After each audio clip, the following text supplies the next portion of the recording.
হয়েছে, আমার এখনো মনে রয়েছে। আর ওই অনুষ্ঠানের জায়গাটা কার্পেট বেছানো, আর আমি ওরকম গুরুর সামনে অসভ্যের মতন বসে বসে পা দোলাচ্ছি, যেটা এখন বুঝি এসব উচিত নয়, এবং ভগবান নেহাতি ক্ষমা ঘৃণা করে দিয়েছেন সেই সময়।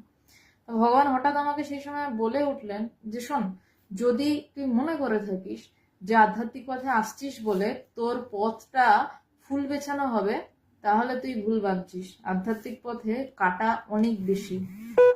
কিন্তু কিন্তু তোর এই কাটা থাকলেও তুই যদি আধ্যাত্মিক পথে থাকিস, তোর এই রাস্তায় চলার মানসিকতা বদলাবে। আমার না পা দোলানো মুহূর্তে বন্ধ হয়ে গেছিল। যেটা কি বললেন যে মানে আধ্যাত্মিক পথে মানে তখন অলরেডি অনেক ঝঞ্ঝাট ঝামেলা পেরিয়ে এসে একটা জায়গায় দাঁড়ানো। বলছেন যে তুই যদি মনে করে থাকিস, একদম পরিষ্কার ভাষায় ভগবান আমায় বলেছিলেন যে তুই যদি মনে করে থাকিস আধ্যাত্মিক পথে আসছিস মানে ফুল বিছানো